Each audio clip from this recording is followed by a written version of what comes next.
My name is Elena Whitmore.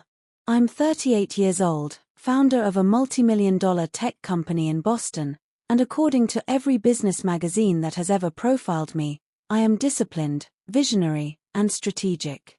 But none of those words ever mattered in the only room that truly counted. My family's dining room. I had chosen Boston's most expensive harborfront steakhouse for the occasion. Velvet curtains. Crystal chandeliers. Low jazz humming beneath polite laughter. The kind of place where people whispered their wealth instead of announcing it. For 3 weeks, I planned that dinner. 3 weeks of rehearsing what I might say. 3 weeks of imagining my father finally looking at me the way he once looked at my sister. 3 weeks of hoping. I had reserved the private corner table overlooking the water. I wore a silk navy dress, elegant, understated, not flashy. I never wanted them to think I was showing off. I arrived early. I always arrived early. By the time they walked in, my father first, tall and composed, my mother slightly behind him, and then my older sister with her confident stride, my heart was pounding like I was 12 years old again. Still trying. Still hoping. Growing up in our house in Cape Cod, I had learned the art of shrinking. My sister, Vanessa Whitmore, was 3 years older. Golden. Outspoken. Effortlessly admired. My father adored her. When Vanessa walked into a room, he straightened. When I walked in, he corrected me. Speak up, Elena. Don't slouch. Why are you always hiding? I wasn't hiding. I was surviving. At 10 years old, I built a model rocket that won first prize at the regional science fair. I still remember the weight of the blue ribbon in my hand as I ran home. Dad was at the table reading the paper. Vanessa made captain of the debate team, he said without looking up. I stood there, ribbon trembling between my fingers. He never asked about the rocket. That night, I lay in bed staring at the ceiling, making a silent promise. One day, they would have to see me. Back at the restaurant, I waited until the steaks were served before sliding the envelopes across the table. 4 cream-colored envelopes. Inside each one was a first-class ticket to Hawaii. A $100,000 surprise. A gesture big enough to say, I made it. I can take care of you. Can you finally be proud of me? Vanessa opened hers first. Her perfectly manicured nails slid the ticket out.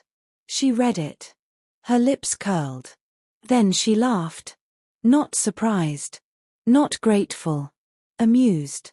You're still trying to buy our love, aren't you? She said, loud enough for the table beside us to hear. The words landed softly at first. Then they pierced. My father leaned back in his chair, wineglass dangling casually from his fingers. Elena, he said, smiling in that way that always made me feel small, no one here actually likes you enough to need bribing. A couple at the next table turned. The waiter froze mid-step. My mother stared at her plate. She didn't defend me. She never had. Something inside me cracked, but not loudly. It was quiet. Cold. A final snap of something that had been stretched too long.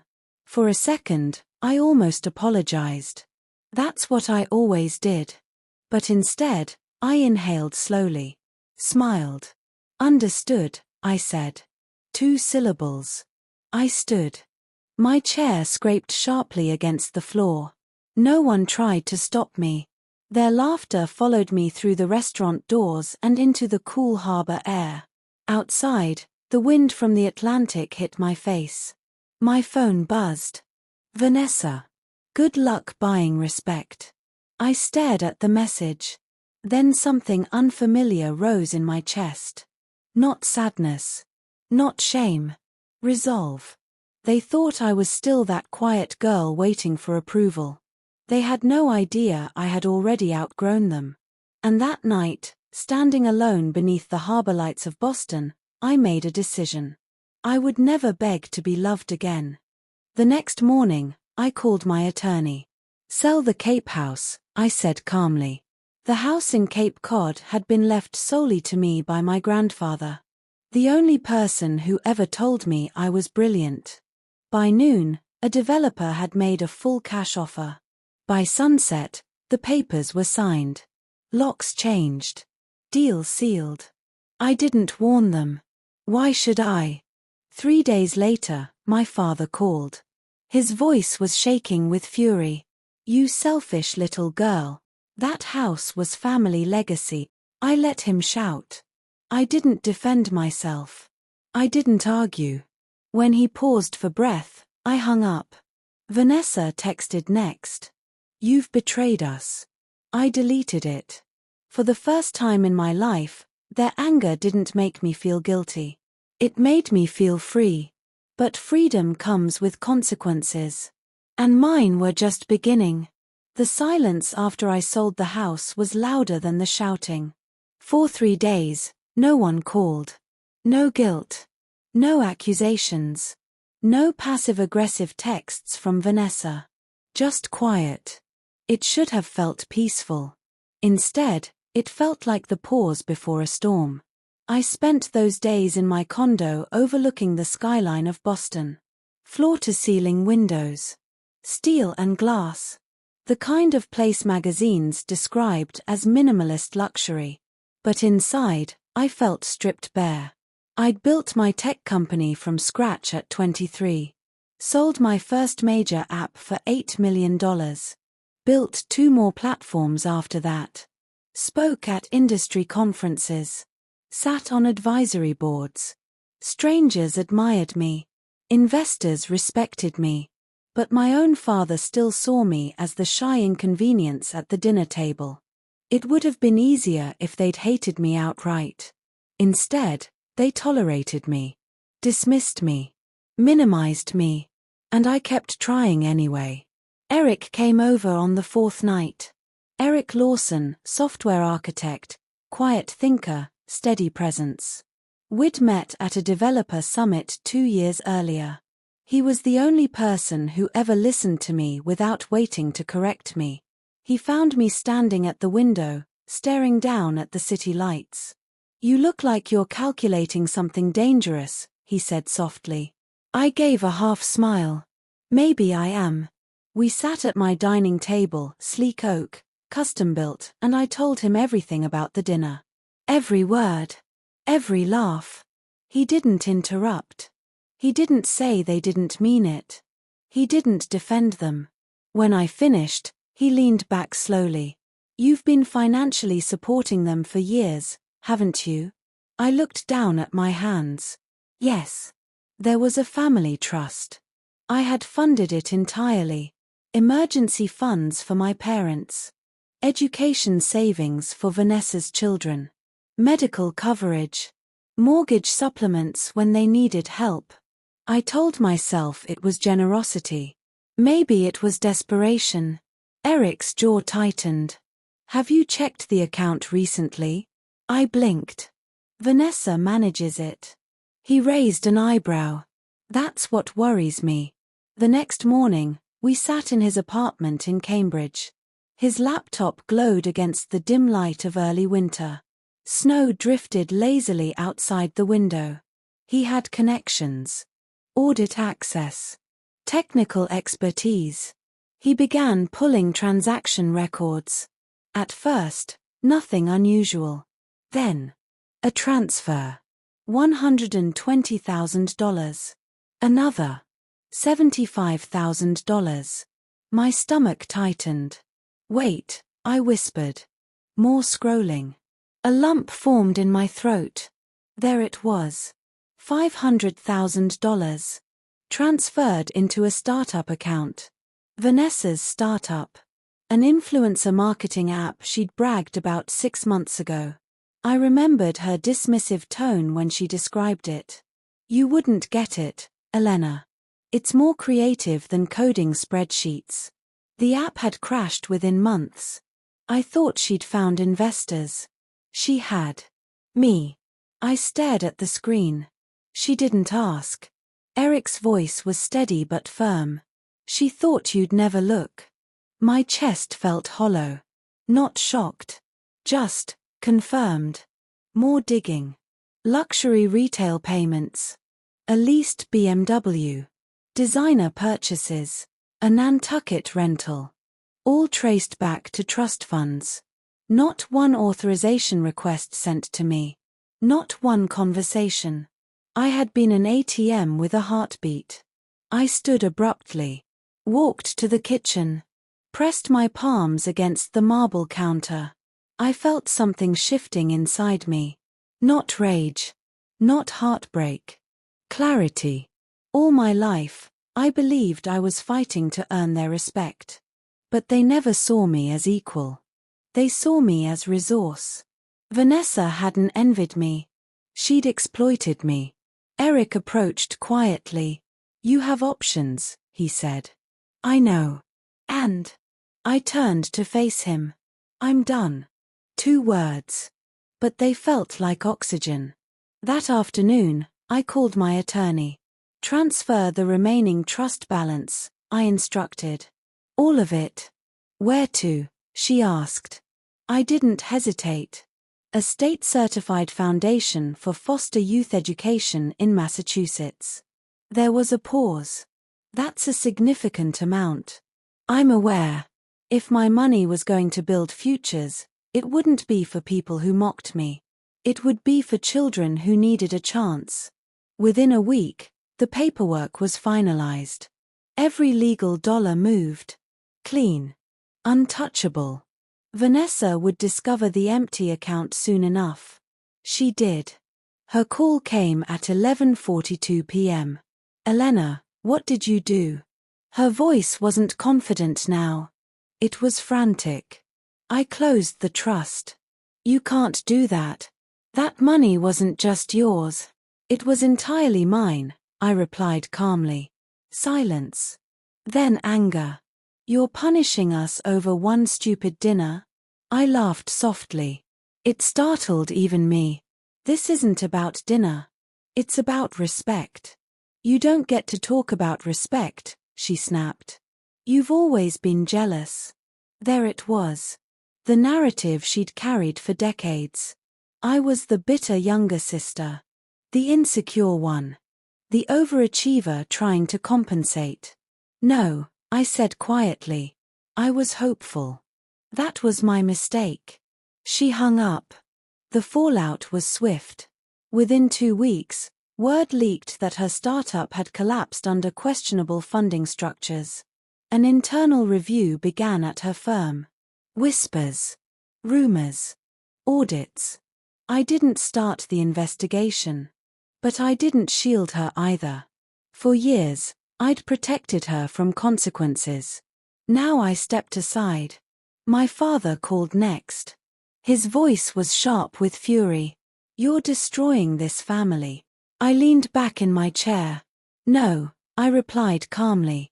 "I stopped financing it." He sputtered. Accused. Shouted. For the first time in my life, his anger didn't reduce me to silence. It sounded desperate. I ended the call. Blocked his number. And sat in stillness. The grief hit later. Not grief for them. Grief for the illusion. The illusion that one day they would look at me and say, "We were wrong. We see you. We're proud." That illusion finally died.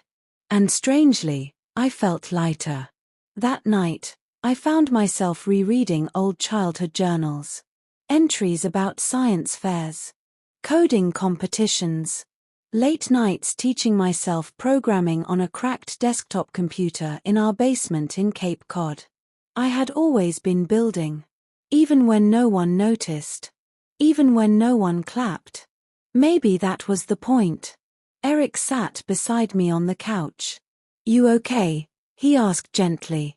I nodded. "Yeah." And for the first time, it was true. Because I wasn't fighting for their approval anymore. I was protecting my peace. But peace, I would soon learn, would provoke something far more dangerous. Pride. And pride, especially in families built on control, does not surrender quietly. The lawsuit arrived on a grey Tuesday morning. It was hand-delivered to my office in Boston, sealed in a thick ivory envelope that looked almost ceremonial, as if what it contained were dignified. It wasn't. It was desperation dressed as righteousness. I slit it open at my desk, sunlight from the harbor cutting across the polished wood surface. Notice of civil action. My father was suing me for the sale of the house in Cape Cod. Claim, unlawful disposal of shared family asset. I actually laughed. Not because it was funny. Because it was absurd. The will had been airtight. My grandfather, the only person who ever saw me clearly, had left that house to me and me alone. My father knew that. But pride makes people rewrite history. I drove straight to my attorney's office downtown. She adjusted her glasses as she read through the filing. "This is baseless," she said flatly. "Emotionally motivated. Legally empty." I leaned back in the leather chair. "Will it drag?" "Probably," she replied. "People who lose control rarely go quietly." That hit harder than I expected. Because this was never about property. It was about control. My father had always controlled the narrative. Vanessa had always controlled the spotlight. And I, for years, had allowed it. The hearing took place 3 weeks later. Family members I hadn't seen in years showed up. Whispers echoed through the courthouse hallway. Did she really sell it without telling them? I heard she cut off the trust money too. The story was already bending.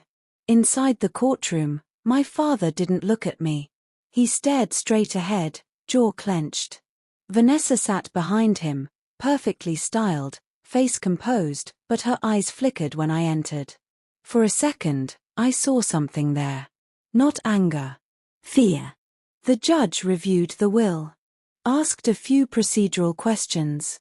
And within 20 minutes, dismissed the case. No grounds. No shared ownership. No breach. Gavel down. Over. My father stood abruptly, red-faced. Vanessa whispered something sharply to him. I walked past them without slowing. For once, I wasn't the one being judged. If it had ended there, maybe things would have cooled. They didn't. A week later, my phone began buzzing. Texts from cousins. Linked screenshots. Tagged posts. Vanessa had taken it public. On a large Boston community forum, she wrote, "Be careful who you trust. Even family can turn greedy. My sister sold our grandfather's home for profit and cut off funds meant for children and elderly parents. Money changes people." She tagged me. She tagged mutual connections. She tagged business associates. Within hours, comments poured in. Some supportive. Some skeptical. Some vicious. Another tech millionaire with no soul. Rich people always forget where they came from. Shameful. I stared at the screen, heart pounding. Not because strangers believed her. But because she was still trying to control the story. Still framing me as the villain. Still rewriting history. Eric found me sitting at the kitchen counter, phone in my hand. "Don't respond," he said immediately. I wasn't going to. Good. I swallowed. "She's trying to bait me." "Yes," he replied calmly. "Because she needs you reacting. That's how she keeps power." He was right. My entire life, I had defended myself against Vanessa. Explained. Justified. Argued. Not this time. I logged off. Closed the apps. And went to work. But the smear campaign didn't stay online. 2 days later, a small business blog published an article about trust mismanagement within prominent Boston families. Vanessa's name was mentioned. So was mine. They referenced disputed inheritance and family financial conflict. I hadn't spoken to a reporter. But rumors travel fast when people are desperate. Ironically, the deeper journalists dug, the more they uncovered. Not about me. About her. Auditors began reviewing the collapsed startup. Questions arose about its funding sources, about internal transfers, about the family trust. Records don't lie. And Vanessa had left a trail. Luxury payments, personal expenses, transfers without authorization. Within weeks, her firm placed her on administrative leave pending investigation. Clients pulled contracts. Investors distanced themselves. The narrative she tried to control started unraveling. And this time, I didn't intervene. I didn't shield. I didn't protect. I stepped aside. My mother showed up at my condo unexpectedly one afternoon. She looked smaller than I remembered. Her coat buttoned too tightly, her lips pale. "Elena," she began softly, sitting on the edge of my sofa. "Why is everything spiraling like this?" I stared at her. Because it was unstable to begin with. She flinched slightly. "You could have handled this privately." "I tried privately for years." Silence. She twisted her purse strap in her hands. "You know your father's pride." "Yes," I said gently. "I know. And Vanessa, she feels attacked." I almost laughed. "Mom," she stole from me. A long pause. She looked down. "She didn't think you'd notice." The words hung there. Not defense. Not apology. Just explanation. And that hurt more. Because it meant she knew. She had always known. And she chose silence. After she left, I stood alone in my living room. Snow had begun falling outside again. I thought about all the dinners. All the quiet dismissals. All the moments she could have stepped in and didn't. And I finally understood something. Silence is not neutrality. It is alignment. The investigation into Vanessa intensified. A formal inquiry was opened regarding misappropriation of funds. Her name began circulating in business circles not as a rising marketing executive, but as a liability. Her carefully curated confidence cracked in interviews. Public apologies appeared. Then disappeared. My phone buzzed again one night. "Vanessa." For a moment, I considered ignoring it. I answered. Her voice was strained. "You could stop this." "I didn't start it." "You could tell them it was a misunderstanding." "Was it?" Silence. Breathing on the other end. Then. "You've always hated me." The old script again. I closed my eyes. "No," I said quietly. "I wanted you to love me." She hung up. That was the last time we spoke.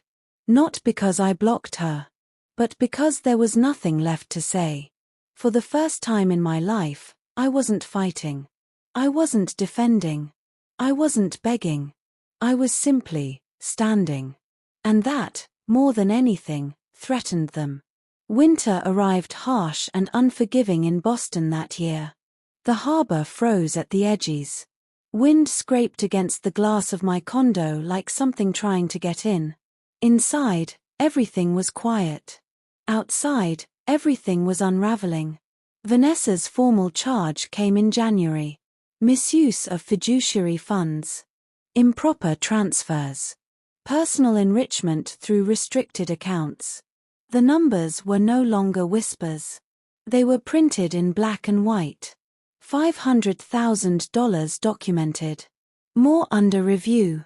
Her firm released a public statement distancing itself from her conduct. Industry blogs ran headlines with words like reckless and breach of trust. Clients withdrew. Invitations disappeared. The woman who once commanded rooms now avoided them. I saw a photograph online, Vanessa leaving a downtown building, sunglasses too large for her face, jaw set tight. For a flicker of a second, I remembered her at 16, laughing in the backyard in Cape Cod, sunlight in her hair, my father watching her like she hung the stars. It didn't feel like victory. It felt like something inevitable. My father didn't call. Not after the lawsuit failed. Not after the investigation deepened. I heard from a cousin that legal fees had drained a significant portion of their savings. That they had taken out a loan to cover costs. He had gambled on pride. And lost. Family gatherings shifted. Relatives who once orbited my father's certainty began keeping their distance. No one likes aligning with a sinking narrative. My mother attended events alone sometimes. Quiet. Smaller. Still silent. One evening in late February, I received an email that changed everything. The sender was a name I hadn't seen in years. My grandfather's estate attorney. Subject line: personal document requested to deliver. Attached was a scanned letter.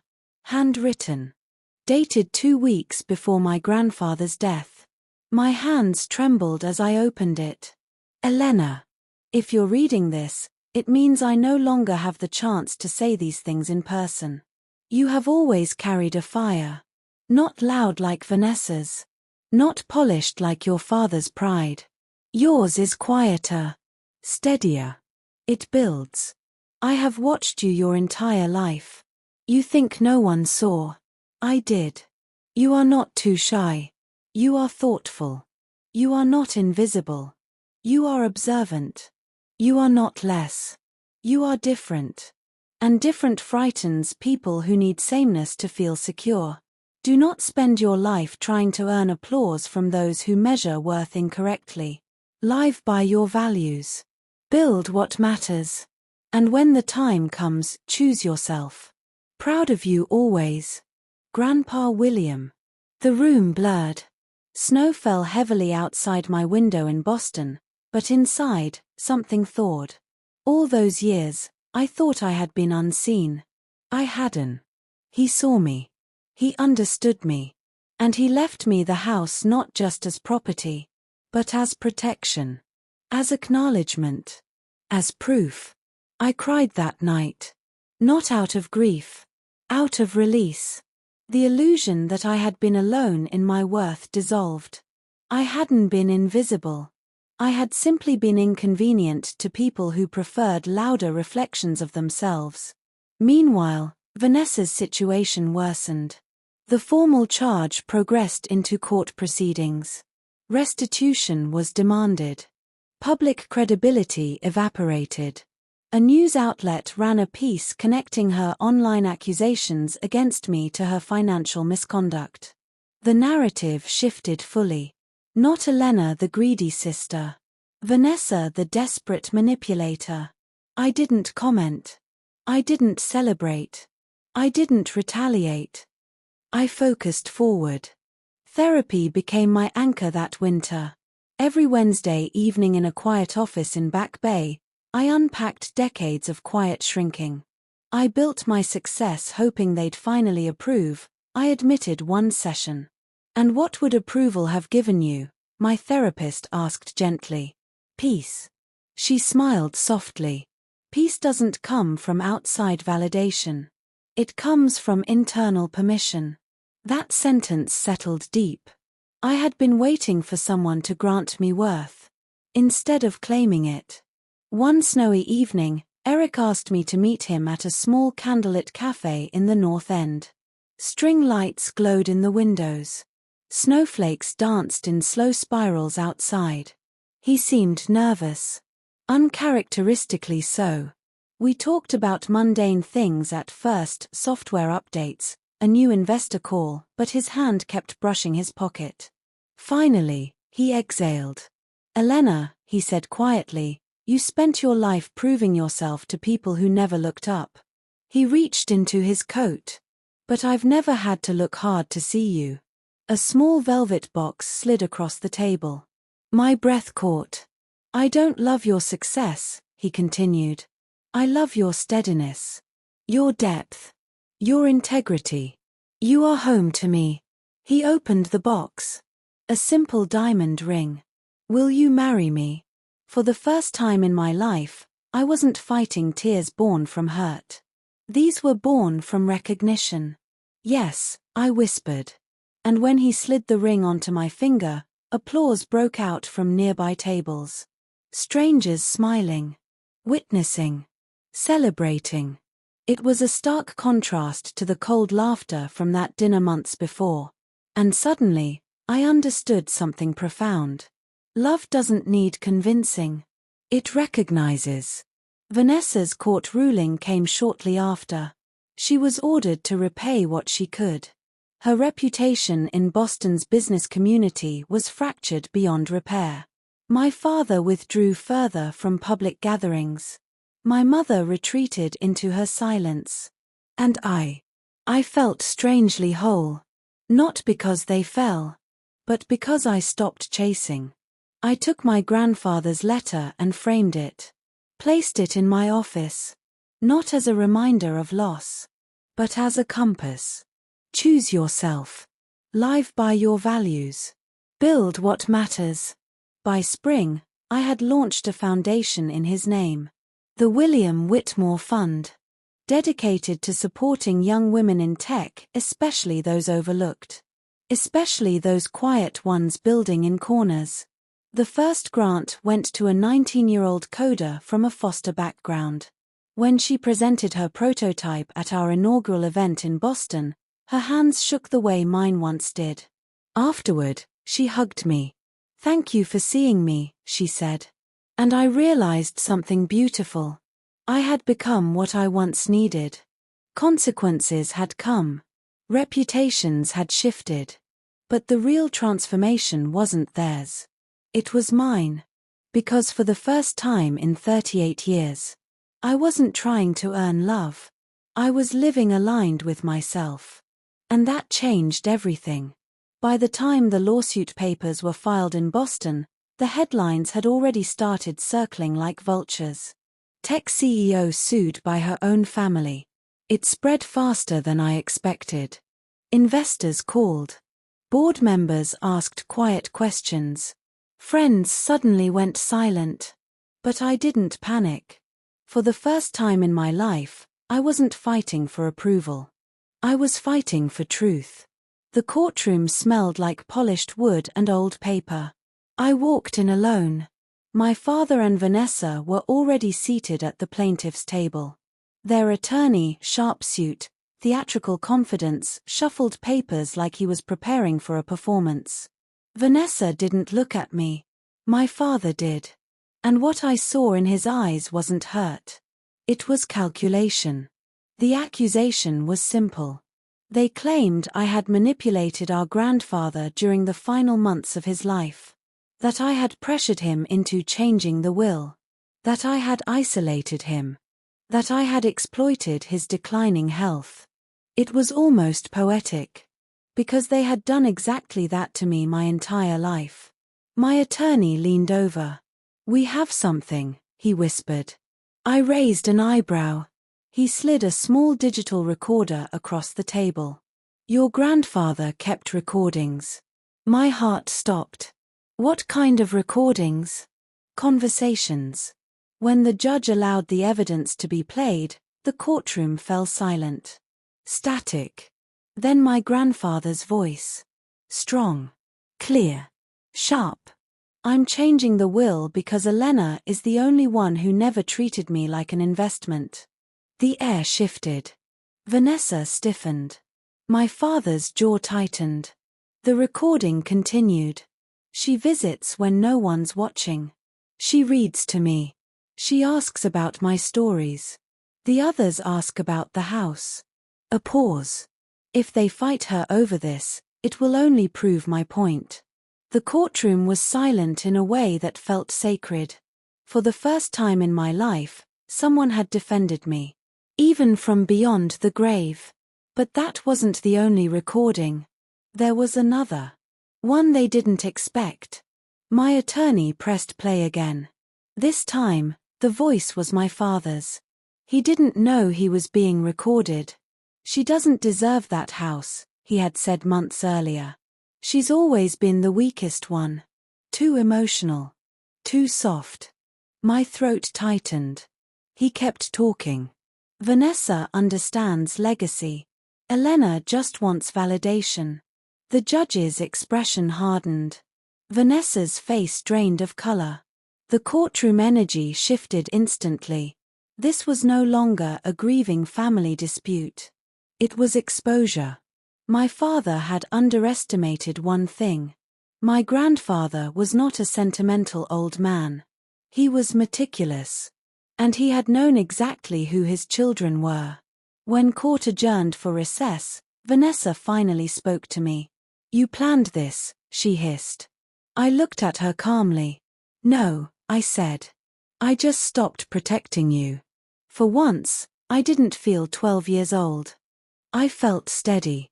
That night, alone in my penthouse overlooking Boston, I stood by the window and let the quiet settle around me. It was strange. I wasn't angry. I wasn't triumphant. I was grieving. Not the lawsuit. Not the money. But the illusion. The illusion that one day they would wake up and love me differently. That day would never come. And for the first time, I accepted it.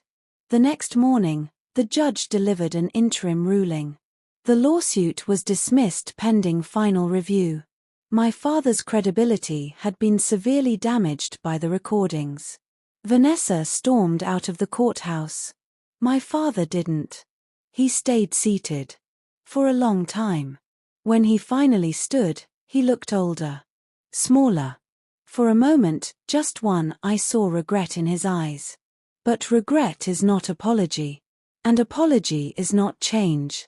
As I walked down the courthouse steps into the sharp October air of Boston, reporters shouted questions. "Ms. Whitmore, do you regret selling the Cape House? Are you reconciling with your family?" I stopped. Looked directly at the cameras. And for the first time, I spoke without fear. "I don't regret choosing peace," I said calmly. "And peace sometimes requires distance. No more explanations. No more justifications." That evening, I received a final text from my father. "You've embarrassed us." I stared at it. Then typed back 4 words. "You embarrassed yourselves." I blocked the number. Not out of anger. Out of closure. But closure doesn't end a story. It begins a new one. And mine was just stepping into something unexpected. Because 2 weeks later, someone else would reach out. Someone connected to my grandfather's past. And what they revealed would change everything I thought I knew about my family's legacy. 2 weeks after the court ruling, when the noise had finally started to fade in Boston, I received a call from a number I didn't recognize. I almost ignored it. Almost. "Ms. Whitmore," the voice asked. "Yes. My name is Daniel Hayes. I worked for your grandfather for nearly 30 years. I was his financial advisor." I straightened. I thought all matters were settled. A pause. Not all of them. We met the following afternoon in a quiet office overlooking the harbor. Daniel was in his early 60s, silver-haired, precise in the way men become when they've spent decades handling other people's fortunes. He didn't waste time. "There is something your grandfather asked me to give you," he said, sliding a sealed envelope across the desk. My name was written in familiar handwriting. Elegant. Steady. Certain. My hands trembled. I didn't open it right away. I drove back to my penthouse. Poured a glass of water. Sat at the kitchen island staring at it like it might explode. Because part of me still feared disappointment. Still feared it would say something ordinary. But my grandfather had never been ordinary. I broke the seal. "Elena, if you are reading this, it means the noise has begun." I exhaled sharply. He had known. "Your father mistakes control for strength. Vanessa mistakes attention for value. But you mistake love for something that must be earned." My chest tightened. "You never needed to earn it." Tears blurred the ink. The house was never the inheritance. It was a test. I frowned. A test. There is a second trust. One no one else knows about. It activates only if you sell the Cape property of your own free will. I froze. The room felt suddenly very still. If you choose independence over sentiment, the real legacy becomes yours. At the bottom of the letter was a set of instructions and the name of a private foundation. The next morning, I met Daniel again. He explained everything. My grandfather had created a charitable technology fund in my name, one designed to support young women in engineering and entrepreneurship.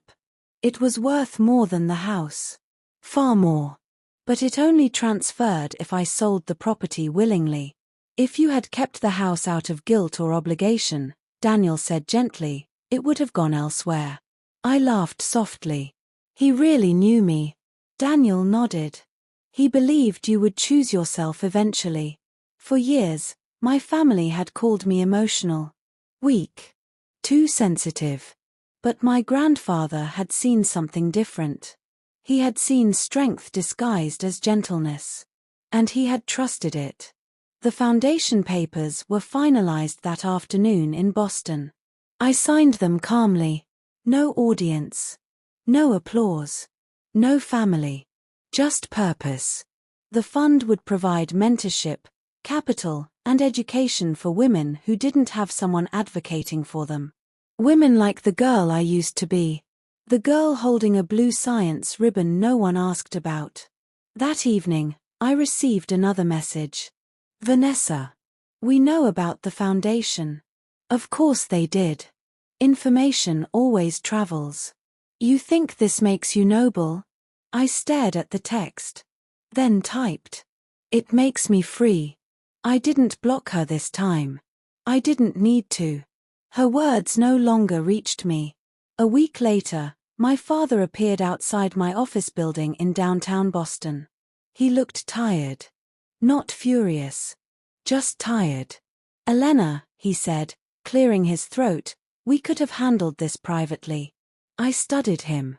For the first time in my life, I wasn't trying to decode his mood. Or soften my posture. Or anticipate his disappointment. There was nothing private about the way you treated me, I replied quietly. He flinched. It was small.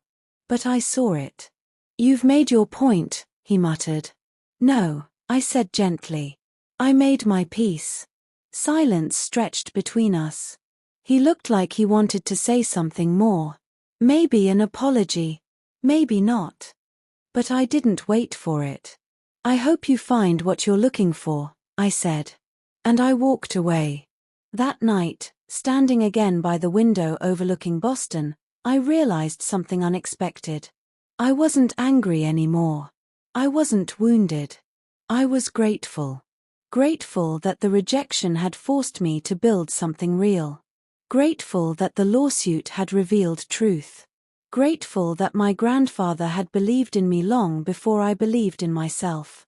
The house in Cape Cod was gone. The illusion was gone. The need for approval was gone. What remained was something steadier. Self-respect. And for the first time in 38 years, I understood something simple and irreversible. Family is not defined by who demands you stay. It's defined by who trusts you to leave. There was only one chapter left. And it wouldn't be about revenge. Or courtrooms. Or inheritance. It would be about the life I chose when no one was watching. Spring arrived quietly in Boston. The kind of spring that doesn't announce itself with dramatic warmth, but with small mercies, lighter air, longer evenings, the harbor no longer steel gray but soft blue. For the first time in years, I noticed it. Because for the first time in years, I wasn't bracing for impact. The foundation launched on a Thursday morning. No extravagant gala. No marble ballroom. No press spectacle. Just a modest event in a renovated warehouse space overlooking the water, exposed brick, white chairs, sunlight pouring through industrial windows. 23 young women sat in the audience. Some nervous. Some defiant. Some trying to look like they belonged.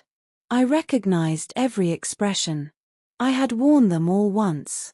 I stepped onto the small stage and looked at them not as a CEO, not as an heiress, not as the woman who won a lawsuit against her own family. Just Elena. I used to think success would make people love me, I began. It didn't. They listened closely. I used to think proving myself would fix everything. It didn't.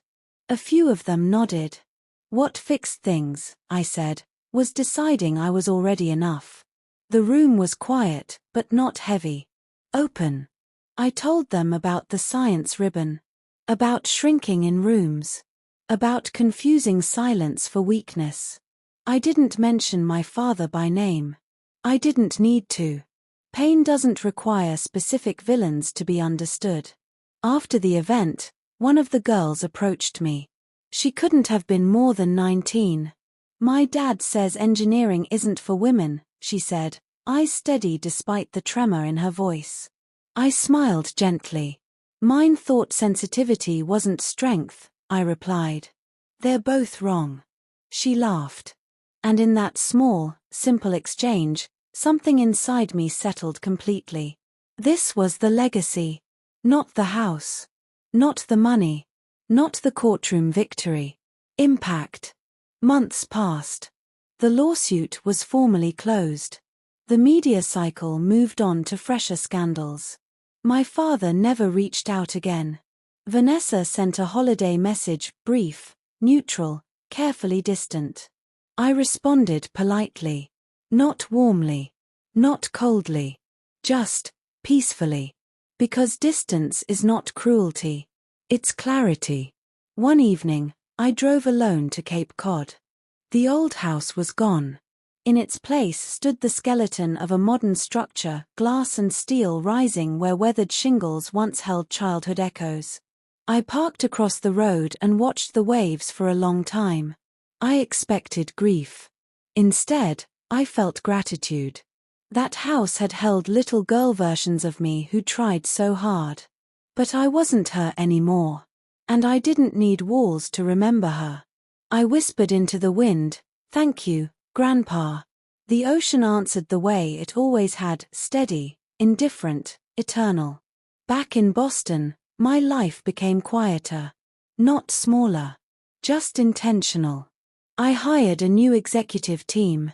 Reduced unnecessary board appearances. Started mentoring directly. I even began seeing someone. Not a man impressed by my success.